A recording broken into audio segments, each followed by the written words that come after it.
They always said I didn't belong, too rough around the edges, too much concrete dust under my fingernails. Tonight, I made sure they were right. I stood in my own steakhouse, watching my in-laws celebrate without me, waiting for the cake to land. That moment, right there in the warm light of Lone Star Steakhouse, was when everything I'd held in for years finally settled into place. I didn't feel angry, I didn't feel nervous. I felt steady, like the ground under me had finally stopped shaking. The funny part is, they had no idea I was even in the building. They thought I was home in my garage like usual, working on my truck or drinking a Shiner Bock while watching the Rangers game. That was the story they liked. That was the version of me they were comfortable with. And I guess I let them believe it for too long.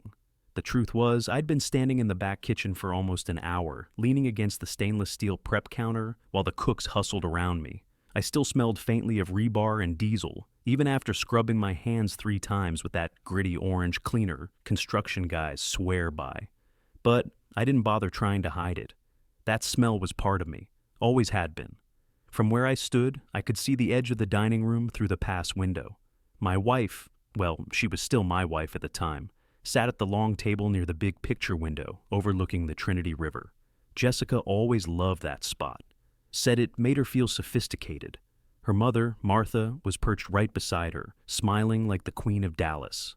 And on Jessica's other side sat Brad, her colleague. I watched them laugh at something. I couldn't hear what it was, but I saw Jessica touch Brad's arm. That tiny gesture, light, familiar, a little too familiar. Someone clapped their hands in the kitchen behind me.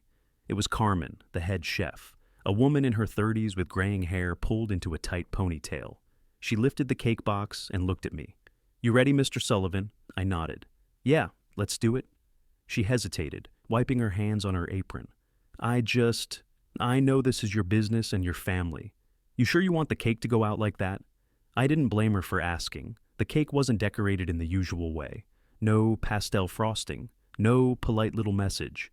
Instead, right in the center, printed clean and glossy, was a photo of Jessica and Brad in a hotel room at the Omni. Her hands were on his shoulders. His were around her waist. Their faces were close, too close to explain away. I wasn't proud of what the picture showed. I wasn't proud of how I'd gotten it either. But I was done being made a fool of. I looked at the cake, then looked back at Carmen. "Yep, bring it out right when they start singing." She let out a slow breath. "Okay, you're the boss." That still felt strange to hear. The boss. 2 months earlier, I was just the guy who managed 18 roughnecks on a commercial construction site in Deep Ellum. The guy who made 82 grand a year and considered it decent money.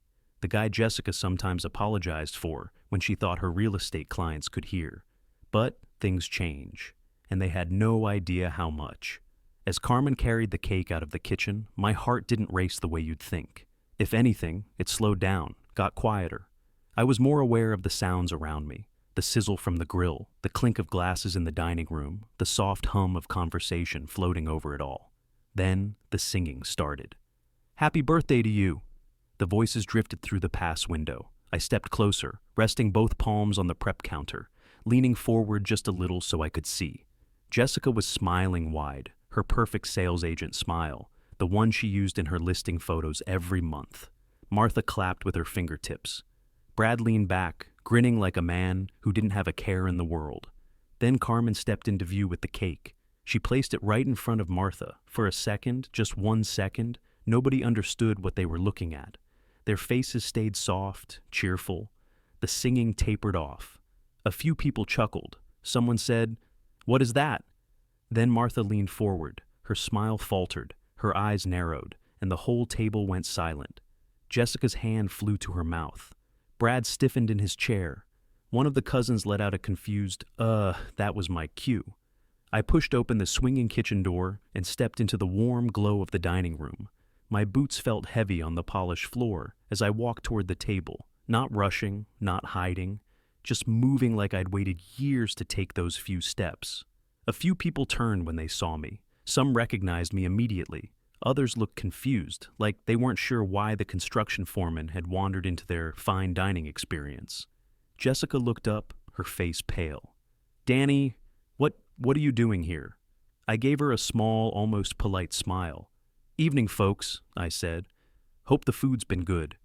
And then I laid my hand on the back of the chair beside her mother, steady and calm, and said the words I'd been waiting to say for weeks.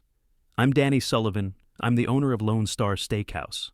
The shock hit them like cold water, and for the first time in a long time, I felt like I truly belonged in the room. But let me back up. Let me tell you how a construction foreman from East Dallas ended up owning the finest steakhouse in the city. Let me tell you about the family that never thought I was good enough, the uncle who saw something in me they couldn't, and the moment I realized that sometimes the best revenge is just being exactly who you are in exactly the right place at exactly the right time. I didn't always stand in rooms like that, rooms with leather banquettes, dim lighting, and people speaking in soft voices like they were afraid of disturbing the atmosphere. Most of my life, I stood on job sites, under the Texas sun, with the sound of jackhammers and concrete mixers drowning out everything else. That was my world, the world I understood, and honestly, I never thought it was something I had to apologize for. But Jessica's family, well, they had a different point of view. Back when I first met her, none of that mattered. She was 31, sharp as a tack, always closing deals, talking about her clients' dream homes and investment properties. I was 38 already, weathered from years of outdoor work, already set in my ways, but she didn't seem to mind, at least not back then. Her family smiled at me at first, polite smiles, thin smiles, the kind of smiles you give someone when you're not sure they should be standing in your living room. At our first Thanksgiving together, her mother asked me where I banked. I told her Lone Star Credit Union over on Commerce Street. She blinked twice, then told me they use Preston Bank because it reflects professional stability. That was the first sign. Should have paid more attention. But love makes you foolish, makes you believe you can bridge certain gaps if you just try hard enough. As the years passed, the comments got sharper. Once when Jessica and I arrived at one of those charity events they held at the country club, her Uncle Ray shook my hand and said, "Danny, you ever think about getting into sales? Construction's so unpredictable." I was wearing clean slacks, a button-down shirt, my good shoes, but I guess that wasn't enough. Jessica brushed it off later, saying, "They don't mean anything by it, it's just how they are." And I let it go because she asked me to. But you can only let so much go. There were family dinners I didn't need to come to. There were cocktail parties where I might feel out of place. There were charity auctions where I wouldn't know anybody. Little exclusions, one after another, until it formed a kind of wall around them, a wall I wasn't welcome behind. Even after we got married, nothing changed. The comments about my truck being too loud for the neighborhood. The suggestions that maybe I could dress up for church. The way conversations stopped when I walked into a room, then resumed in whispers. But Uncle Wade, he was the opposite of all that. He was my dad's brother, a lifelong bachelor, sharp-witted, stubborn, and generous in a quiet Texas way. Wade had built Lone Star Steakhouse from the ground up 25 years earlier. Back in the late 90s, it was a steakhouse in the old Dallas sense. Big cuts of beef, whiskey cocktails, dim lighting, live country music on Saturday nights. By the time I was old enough to appreciate it, he'd upgraded everything from the bar to the riverside patio. The place had character, the kind of worn-in authenticity you can't fake. Brick walls lined with old photos of Dallas, leather booths that had seen 1,000 deals made and broken, and a kitchen that turned out steaks so good they made grown men weep. Wade didn't care about credentials or appearances. He cared about honesty and backbone. When Jessica's family made those little comments about me being rough around the edges, he'd mutter, "Better rough than fake," and wink at me over the dinner table. He was the one person who made me feel like I didn't need to put on a show just to be accepted. "You know what your problem is, Danny?" he told me once, leaning against his truck after we'd finished moving some equipment for the restaurant. "You keep trying to fit into their world instead of building your own." I didn't understand what he meant then. I thought the goal was to get along, to make Jessica happy, to smooth over the rough edges until everyone was comfortable. Wade saw through all that.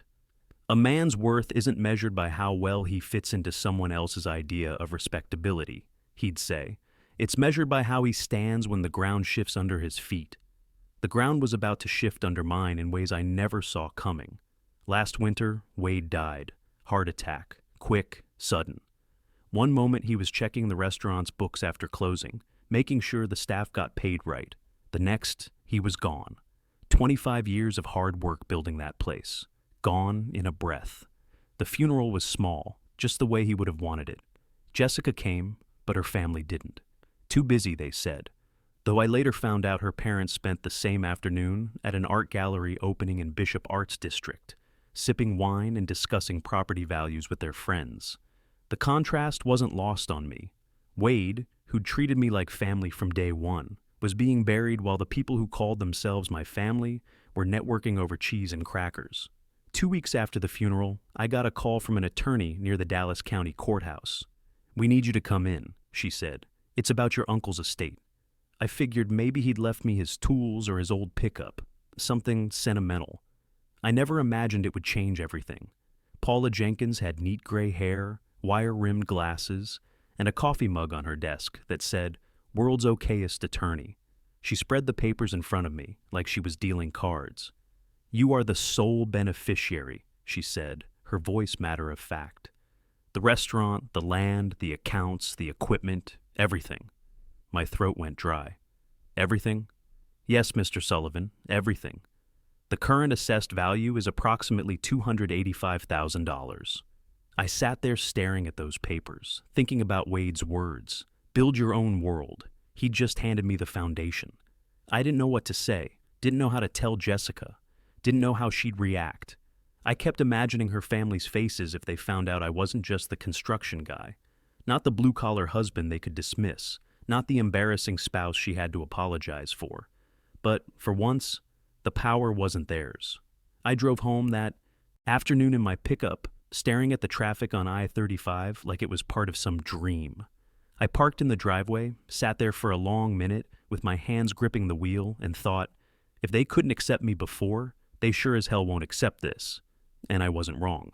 That night, Jessica was working on her laptop at the dining room table, spreadsheets open, phone charging beside her.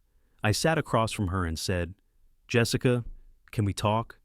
She didn't look up. "Can it wait? I've got 3 closings to prep for tomorrow." Typical, so I didn't say anything. Not that night, not the next night, not the week after. Something inside me told me to wait, to watch, to listen. And it didn't take long before I started noticing things I'd ignored before. The late nights, the whispered phone calls, the sudden need for privacy around her devices. Things I'd brushed off as work stress until I couldn't brush them off anymore. I didn't plan on catching anyone cheating. I wasn't snooping, wasn't digging, wasn't setting traps. It just fell into my lap the same way a loose bolt does quietly, unexpectedly, and usually right before something important breaks.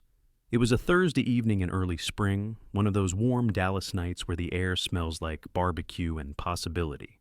Jessica came home late, said she'd been showing a house in Plano to some out-of-town investors. She tossed her bag on the counter and muttered something about her company iPad acting up again. "Can you look at it?" she asked, sounding annoyed more than anything. "Of course." I'd fixed that thing twice already. So while she showered, I sat down at the kitchen island, opened the iPad, and waited for the usual update screen to load. But instead, a window popped up, iCloud photos syncing, 47 new photos. I didn't think anything of it at first. Jessica took pictures of everything, her listings, her clients' kids, funny memes her colleagues sent. But then the images started appearing in the preview pane, a pair of hands around someone's waist, a hotel comforter with an expensive pattern, a man's arm, tan, hairier than mine, Jessica's face, her smile, her lips on someone else's. My mind didn't race. It froze, locked up the way an engine does when it overheats. I clicked again, hoping I'd seen it wrong. I hadn't. There she was, there he was, Brad, her colleague. The insurance adjuster who'd been at our house a few times, sitting on our couch, drinking my coffee, talking about market trends and investment opportunities. My stomach didn't drop. My fist didn't clench. I didn't yell or cry or break anything. I just felt quiet, small, like someone had unplugged the noise from my brain and left only the humming of the dishwasher and the faint sound of the shower running down the hall. When Jessica came out of the bathroom, she was in her robe, towel around her hair, steam trailing behind her. "Did you fix it?" she asked. I closed the iPad. "Still working on it." She kissed my cheek, just a little brush of lips, and it felt like being touched by a stranger. That night, I barely slept. I stared at the ceiling while the central air cycled on and off, and I made myself a promise. Do not act on emotion. Not yet. Learn the whole truth first. The next morning, Jessica left early for the office. I waited until her car pulled out, then reopened the iPad. I went through everything methodically, like I was inspecting a foundation for cracks. The email confirmations, the hotel receipts, the messages. The pieces fit together almost too neatly. The Omni Hotel downtown. Room 1247, paid with her credit card. A dinner charge at a place called the French Room, somewhere I'd never heard of, but that probably charged more for appetizers than I made in a day. Text messages that made my hands shake. Same time next week. Can't wait to see you. Danny thinks I'm showing houses in Frisco. The thing about being a construction foreman is you learn how to look at patterns. A foundation tells you it's compromised before it cracks. Little shifts, little settling signs. Marriage is the same way. I guess there had been signs, but I'd convinced myself I was imagining them. The new perfume. The gym membership she never used. The way she'd started charging her phone in the bathroom instead of on the nightstand. I didn't confront her right away. Instead, I drove to a FedEx office to get the photos printed, so I'd have physical copies if she deleted everything. The kid behind the counter, couldn't have been more than 20, stared at the pictures as they came out of the printer and said, this is kind of intense, right? Yeah, I said. I know.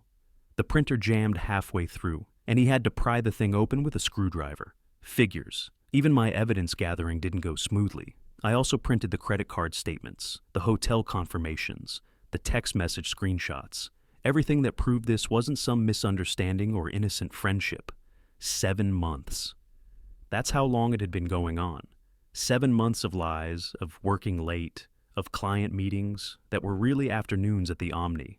The total came to $4,200 in hotel bills, dinners, and gifts I'd never seen. Money that came out of our joint account while I was sweating through 12-hour days in the Texas heat. After that, I took everything to Paula Jenkins' office, the same lawyer who'd handled Wade's estate. She flipped through the photos, tapped one nail on the corner, and said, "You have grounds for divorce, clean ones. But if you want to confront her, do it somewhere controlled. Don't post it online. Don't spread it around town. And don't make a scene that could hurt your business reputation." I nodded, but something in her eyes said she already knew I was planning something a little theatrical. "What about the restaurant?" I asked. "That's yours, free and clear," she said. "Inherited property acquired before marriage. She has no claim to it."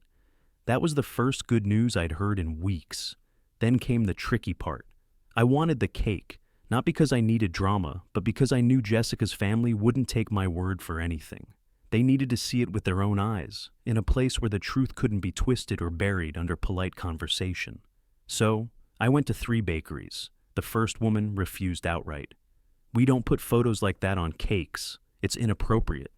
The second bakery said their photo printer was broken and would be for at least a week. The third, inside a Kroger on Mockingbird Lane, looked at the photo, shrugged, and said, "As long as it's not fully explicit, we can do it. Buttercream or whipped?" "Whipped. Easier to cut." "And you want the whole photo?" she asked, squinting at the printout.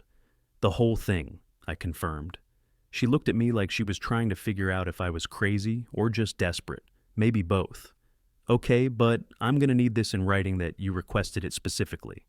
I signed the form without hesitation. The cake would be ready Friday afternoon, Martha's birthday. Perfect timing, but it still wasn't simple. When I picked it up, the printer at Kroger had made the photo slightly off-center. I had to pay for a second one. The first attempt at the frosting border looked like a 5-year-old had done it. Nothing about this revenge came easy, and maybe that's why it felt right. Wade always said the things worth doing were never simple. I drove the cake box carefully to Lone Star Steakhouse, placing it in the walk-in cooler like it was made of glass. Carmen looked at me skeptically. "You really want to do this during a birthday party?" she asked for the 3rd time. "Especially during a birthday party," I said. The staff thought I'd lost my mind. Miguel, the grill cook, shook his head. "Boss, this is going to get messy." "It's already messy," I told him. "I'm just cleaning it up." He laughed despite himself. "All right then. Your house, your rules." That afternoon, I called Jessica to confirm the party details. "You sure you don't want to come?" she asked, and for a moment, her voice sounded almost hopeful. "I'm sure," I said. You know how your family feels about me crashing their fancy dinners." She didn't argue, didn't try to convince me, just said, "Okay, well, it starts at 7. We'll probably be done by 9. Perfect. That gave me time to get to the restaurant, brief the staff, and position myself in the kitchen. I spent the rest of the day going over every detail in my head. The timing had to be perfect. Too early, and people wouldn't be settled in. Too late, and they might start leaving. Right when they brought out the cake, when everyone was focused, when the whole family was gathered around Martha, smiling and singing. The night of Martha's birthday felt like every other family gathering I'd quietly endured over the years. Same polite laughter, same awkward small talk, same sense that I was a guest in someone else's world. Only this time, I wasn't standing beside Jessica holding a store-bought card. I was standing in the back of my own restaurant, waiting for the truth to walk out on a silver platter. Lone Star Steakhouse was packed. Friday nights in Dallas always brought in a mix of folks: retired couples from Highland Park, oil workers from East Dallas wearing their cleanest shirts, a few young professionals trying to impress dates. The air smelled of grilled beef, warm bread, and candle wax. Soft country music floated out from the bar area, a George Strait tune Wade used to love. I slipped out of sight as their table filled. Martha in her pearl necklace and navy dress, Ray in his pressed polo and khakis, Jessica in her best black dress, the one she wore to important client meetings, and Brad wearing a jacket that probably cost more than most people's car payments, sitting in the seat beside her a little too close, laughing a little too easily. The rest of the clan trickled in, cousins I barely knew, country club friends, people who hadn't so much as looked in my direction for years unless they needed construction work done on their houses. I watched them from the kitchen doorway, noting how they moved around each other, how comfortable they were in their little bubble of prosperity and propriety. I stayed in the kitchen, leaning against the walk-in cooler door, listening to the muffled clatter of forks and glasses. The line cooks were pretending not to stare at me, but I could feel their eyes. "You okay, boss?" asked Miguel, flipping a ribeye. "Fine," I said, though my heart was hammering slow, heavy beats like a pile driver. "Just remember," he said, never taking his eyes off the grill, "revenge is like concrete. Gotta mix it right, pour it steady, and let it set proper. Rush the job, and the whole foundation cracks." I let out a breath that almost sounded like a laugh. "I'll keep that in mind, Miguel." At 7:20 p.m., I remember the exact minute the lights over the dining room dimmed slightly. That was the signal. Carmen stepped in from the service station, carrying the birthday cake. The photo on top gleamed under the candles, glossy and undeniable. And that's when things started going sideways. The lighter wouldn't catch. The wind from the kitchen door kept blowing it out. Carmen waved her free hand over the flames. "Come on, come on." I could see from where I stood that the cake tilted for a moment, and my stomach clenched. If she dropped it now, everything would unravel, but she steadied herself just in time and shot me a little nod. Then the staff gathered at the entrance to the dining room, ready to sing. I wiped my palms on my jeans and moved closer to the doorway. The singing started slow, a little off-key, but warm and cheerful. "Happy birthday to you." The party guests joined in. Martha clapped her hands. Jessica looked around, proudly soaking in the atmosphere like she owned the place. Then came Carmen, smiling nervously, carrying that cake straight toward their table. The moment she placed it down, the room changed. Martha leaned forward, squinting at the decoration. Her smile froze. Her hands stopped moving. Ray adjusted his glasses, blinking at the image. A cousin gasped audibly. Jessica's face went pale, then red, then pale again. She whispered, "What is that? What is that?" Her voice was barely audible, but in the sudden silence of the room, it carried. Brad muttered something under his breath, too low to hear, but loud enough to show guilt. His face had drained of color, and he was gripping the edge of the table like he might fall over. And then the singing tapered off. You could hear a fork drop 2 tables over. Other diners were starting to notice the commotion, craning their necks to see what was happening. That's when I stepped out. I walked around the corner, moving slow and steady, the way you'd walk through your own house after fixing the plumbing, confident, tired, certain of what you'd done. Jessica noticed me first. "Danny," her voice cracked. What are you doing here?"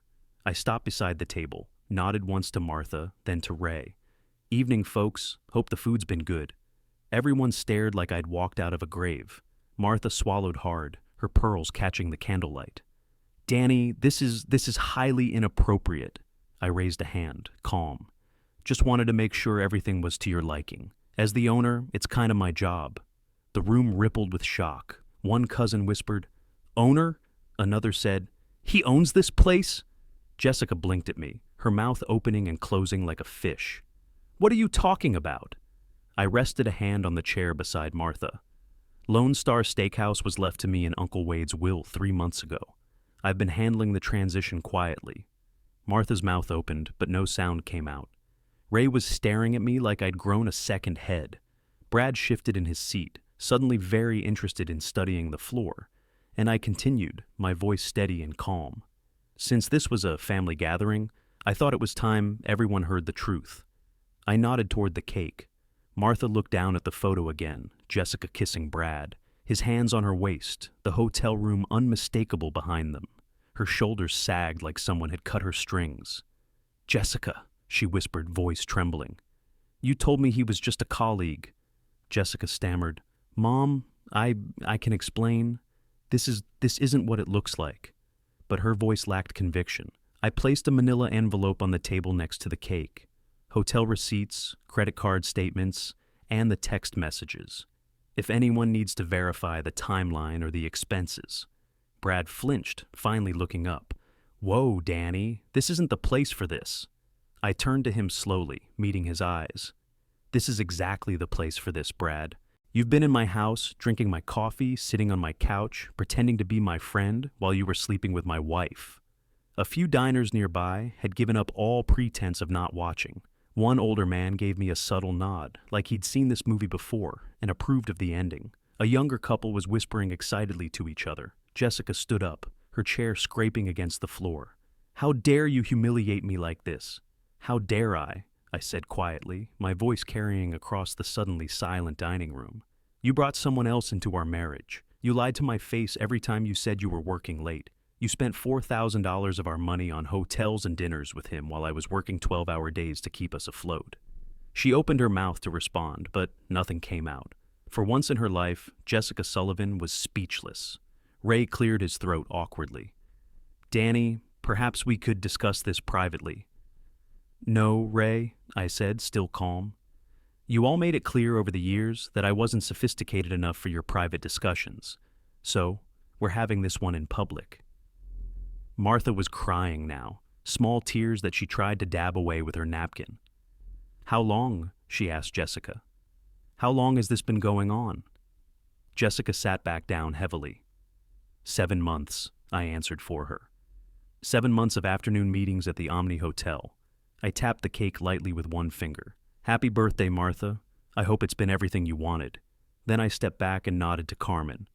"Make sure they get their check," I said, loud enough for the surrounding tables to hear. "Full price, no family discount." And with that, I walked toward the kitchen door, the dining room parting in silence as I passed. People staring, whispering, some even nodding in approval. But not one person stopped me. Not one person told me I didn't belong. Because for the first time in years, I was standing exactly where I was supposed to be. Later that night, after the restaurant closed and the staff went home, I sat alone at the bar with a Shiner Bock, looking out at the Trinity River through the big windows. My phone had been buzzing all evening, text messages I didn't read, calls I didn't answer. Tomorrow would bring lawyers and paperwork and the messy business of untangling a life. But tonight, I just sat in the quiet of my own place, finally understanding what Wade meant about building your own world. Sometimes the best revenge isn't getting even. It's becoming exactly who you were meant to be.